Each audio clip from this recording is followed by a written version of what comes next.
kita, dan atas doa Rasulullah dan hasrat permohonan Rasulullah ke hadrat ilahi agar kita dimudahkan urusan untuk masuk ke syurga Allah bersama junjungan besar Nabi Muhammad sallallahu alaihi wasallam. Inilah impian, vision tertinggi kita, visi hidup yang harus dipasakkan sekukuh-kukuhnya dalam diri kita, dalam diri anak-anak kita, dalam diri cucu kita. Kenapa kita hidup, untuk apa kita hidup, ke mana kita akan pergi. Kerana kita tak mahu kita dan keluarga kita terus hanyut dalam menjadi hamba dunia, hamba nafsu, hamba perut, hamba harta.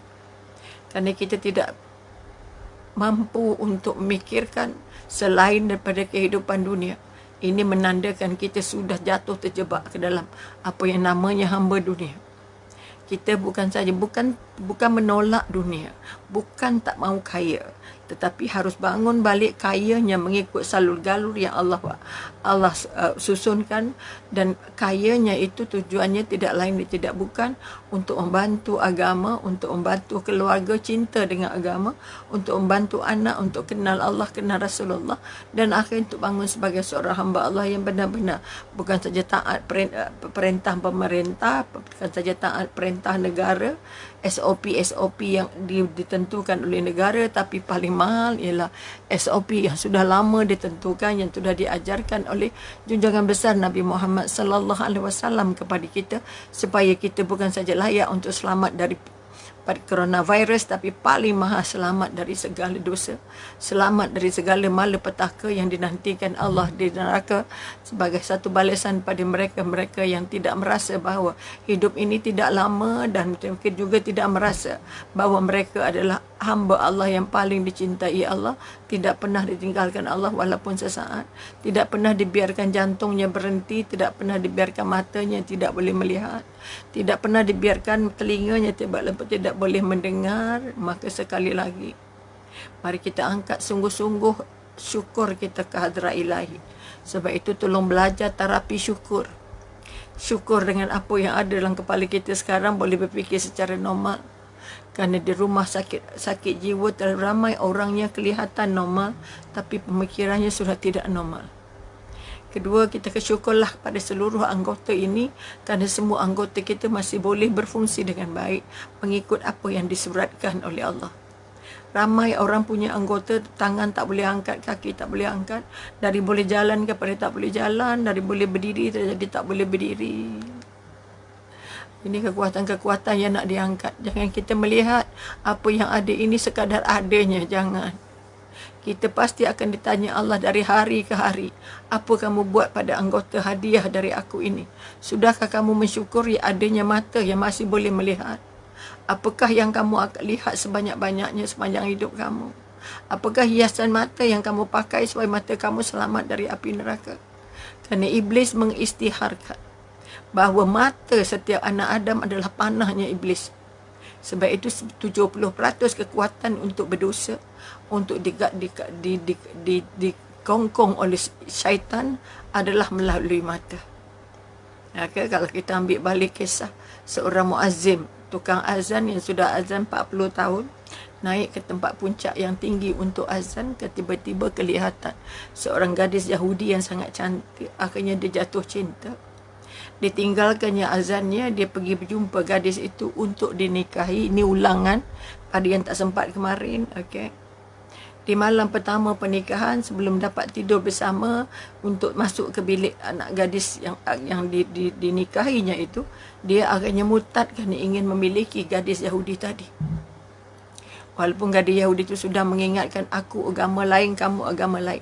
Tetapi disebabkan oleh nafsu, walaupun sudah 40 tahun jadi tukang azan, artinya sudah sangat dekat dengan masjid, dekat-dekat dengan Allah, dekat dengan solat, dekat dengan ibadah, akhirnya terkucil di akhir hayatnya. Di malam sebelum dia bersama dengan isteri yang dia sendiri murtad dan menikah dengan gadis Yahudi itu, dia melihat bahawa atap rumah mertuanya itu berlubang dan bocor. Maka di seketika itu jugalah dia bercadang untuk naik ke atas dan untuk membaiki atap yang berlubang itu, atau atap yang bocor itu. Ditakdirkan Allah dia jatuh daripada atap itu ke bawah dan akhirnya meninggal.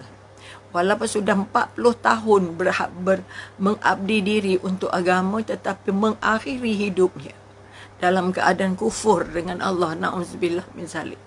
Sebab itu mari kita sama-sama semak diri kita. Sejauh mana aku rasa dekat dengan Allah, sejauh mana aku merasa diperhati Allah, sejauh mana aku merasa aku sudah melawan Allah, sejauh mana aku merasa aku sudah berbakti membuat ikut apa yang Allah SOP-kan, sejauh mana dosa aku setakat ini. Aku sudah banyak buat pahala, aku masih banyak buat dosa. Kalau masih sedar banyak buat dosa, itu satu nikmat yang sangat baik. Kerana dengan menyedari banyak dosa itu, banyak salah itu, kita pasti akan diruntun oleh perasaan ingin dapat ampunan. Kita akan dituntun Allah untuk jumpa namanya taubat. Untuk jumpa namanya istighfarullah, istighfar. Doa mohon ampun yang sangat besar faedahnya. Yang kita paling bimbang dan orang itu jadi paling malang apabila dia tidak sedar bahawa dia sudah banyak melawan Allah. Dia sudah banyak melanggar perintah Allah dan tidak bercadang untuk berhenti. Sebab itu rasa bersalah itu sangat mahal. Kerana orang yang ada rasa bersalah dengan Allah, dia akan cepat-cepat sedar bahawa dia akan menyibukkan dirinya untuk mendapat ampunan dari Allah, untuk bertaubat pada Allah, untuk kita kata beristighfar kepada Allah. Kalau kita kata ispa itu ubatnya, maka zikir itu adalah parfumnya, pewanginya. Maka sekali lagi, mudah-mudahan sembang petang ini mampu mengangkat diri kita, ya Allah, dari dulu, dari kecil sampai besar. Aku banyak dosa, ya Allah. Aku banyak melawan perintah-Mu, ya Allah. Zaman sekolah aku, tidak ada orang yang bimbing aku untuk tidak jual aurat. Pakaian sekolah kami adalah memang pakaian jual aurat. Walaupun ada ustaz, ada ustazah di sekolahnya, tapi tak mampu didik anak Islam untuk berpakaian mengikut peraturan Islam. Inilah kelemahan-kelemahan pendidik kita, pendakwah kita masa lalu. Ini juga yang kadang-kadang kita kenangkan semula supaya kita merasa bahawa dengan sisa umur yang masih ada ini, kita belajar tutup aurat kita. Kita belajar bersihkan aurat kita. Kita belajar bersihkan lidah kita. Kita belajar bersihkan mata kita. Kita belajar bersihkan telinga kita. Kita belajar bersihkan sedekah kita. Kita belajar bersihkan, ikhlaskan ibadah kita. Kita tidak beribadah kerana mahu mendapat perhatian orang, bukan mahu dapat pujian, bukan mahu ditinggi-tinggikan, bukan mahu dimulia-muliakan, bukan mahu ditatang-tatang. Mari kita beribadah benar-benar kerana Allah. Jadilah wali Allah, sama ada kamu di tempat ramai atau kamu sendirian. Yang kita paling bimbang, dia berkelakuan seperti wali Allah baiknya ketika ramai, tetapi jadi wali setan ketika dia bersendirian. Ini yang kita paling takut. Oleh itu sekali lagi, mari kita angkat diri kita, angkat jiwa kita, angkat fikiran kita. Tadah tangan dengan Allah, mohon, ya Allah, ya Tuhanku, bimbing aku, tunjuki aku, ya Allah. Aku ingin meraih cinta-Mu, ya Allah. Aku sudah lama mencintai dunia dan isinya. Aku sudah lama mencintai keluarga, anak isteri aku, sampai aku merasakan cinta aku kepadamu sangatlah kecil.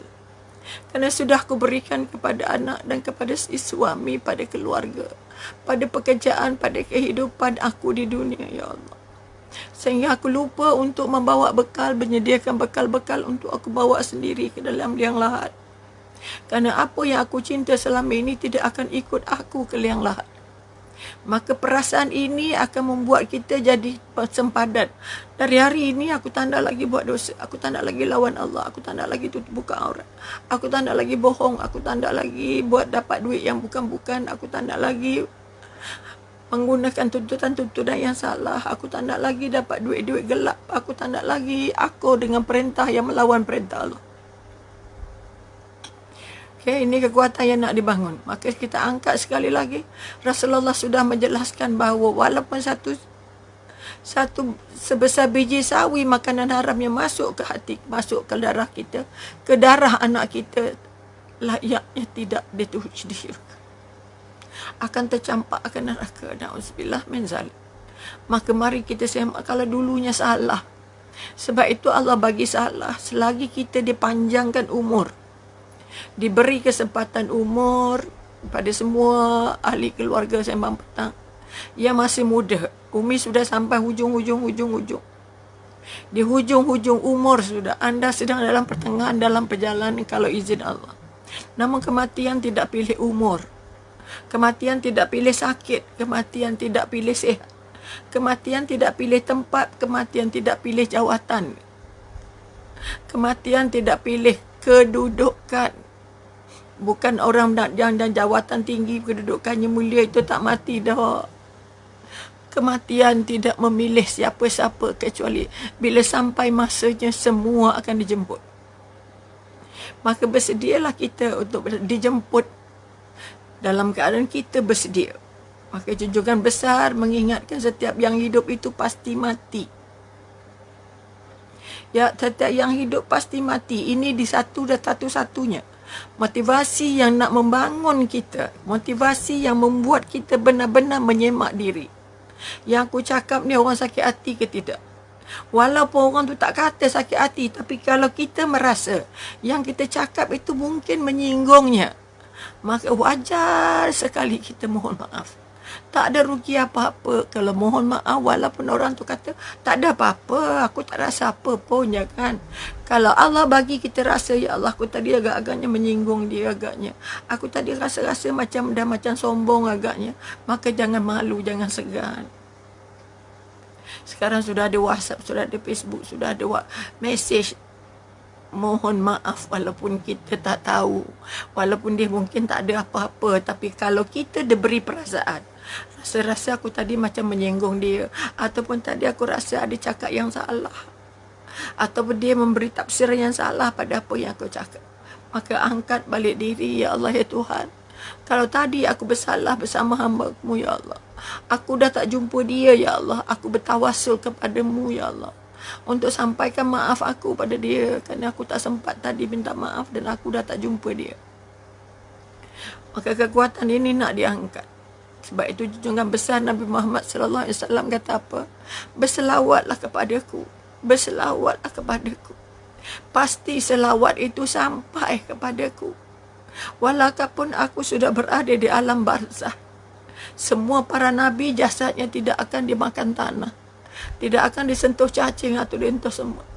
Aku dapat dengar selawatmu. Selawatmu akan sampai kepadaku. Seperti mana kamu berselawat ketika aku hidup. Ini bermakna sekali lagi kekuatan yang kita nak angkat. Bagaimana agaknya untuk melakukan kebaikan yang kita merasa itu baik. Dan orang lain juga merasa yang itu baik. Kadang-kadang kita sedap sendiri, syok sendiri, aku dah buat baik. Tapi yang diberi kebaikan dia tidak merasa kebaikan kita. Samalah macam orang senyum. Saya dah senyum dengan dia. Tapi orang yang diberi senyum tidak merasa pun yang kita senyum dengan dia. Kerana senyum yang paling baik adalah senyum yang dirasakan. Senyum yang disama kongsikan. Kalau kita sibuk senyum dan orang lain tak boleh senyum, bermakna senyum kita tidak bernilai apa-apa di mata Allah. Walaupun katakan senyum itu sedekah, maka tolong semak diri. Adakah anda senyum benar-benar ikhlas? Ataupun anda senyum kerana anda nak buat perhiasan, kerana nak selfie? Ataupun anda senyum kerana yakin senyum ini adalah sedekah yang paling mahal? Ataupun anda senyum hanya untuk memikat supaya anda dapat perhatian, ataupun senyum kerana anda tak ada apa nak cakap?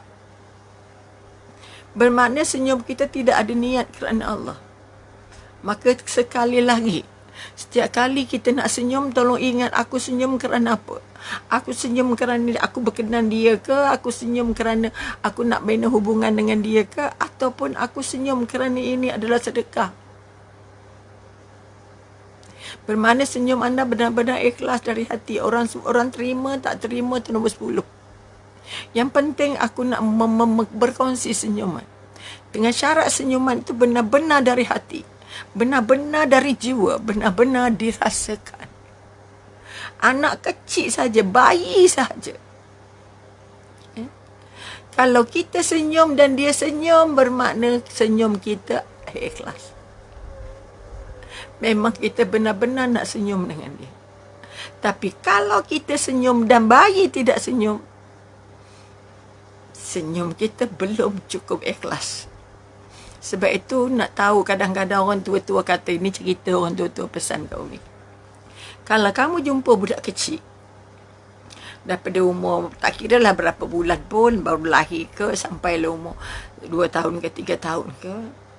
Okay. Kalau kita tegur anak itu mau jawab kita. Kalau kita tanya, sayang dah makan ke belum? Anak itu mau jawab dengan gembira. Kalau kita Assalamualaikum, anak itu mampu jawab. Kalau anak yang masih di atas dukungan kita gendong anak kita. Dan anak kita nampak wajah kita, anak itu tidak menangis. Kalau kita senyum, anak itu senyum. Ini apa kita kata, petua orang dulu-dulu nak tengok hati orang tu bersih ke tidak. Ada orang, ada bayi ataupun ada anak kecil yang tengok muka orang terus nangis. Jadi mak ayah kata dia tak biasa jumpa orang. Dia ni takut dengan orang. Okay? Mak ayahnya akan kata begitu. Sebenarnya energi atau aura yang kita bagikan ke dia itu bukan aura yang dia terima. Dia tak terima energi yang kita hantar. Dia tak terima senyuman kita. Bermakna ada yang tak kena dalam hati kita.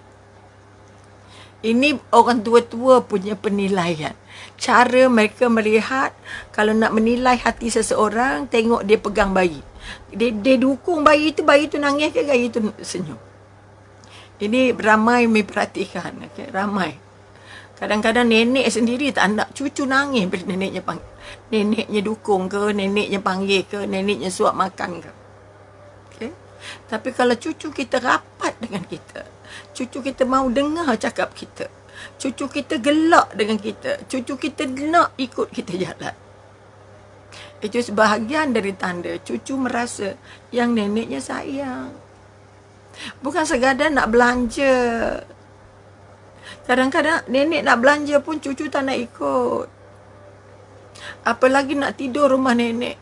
Allah, kadang-kadang ini pun jadi masalah. Rumah nenek ni begini. Akhirnya tak tidur.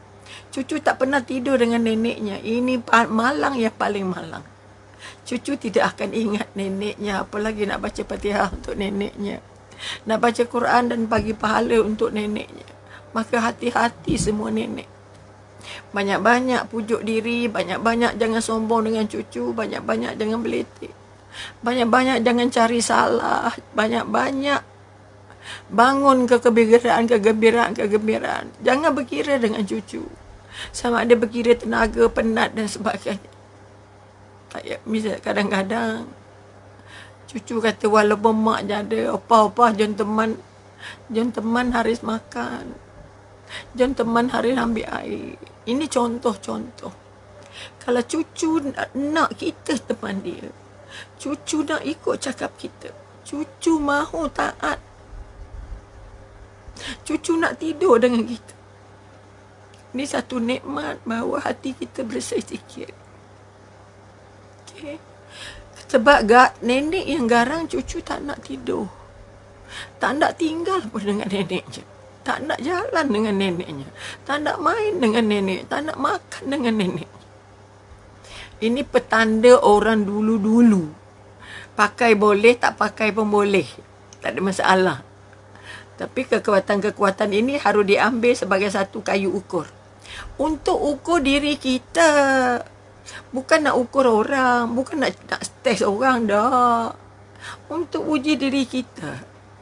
Kalau bayi boleh terima kita, mana orang lain boleh, orang dewasa boleh terima.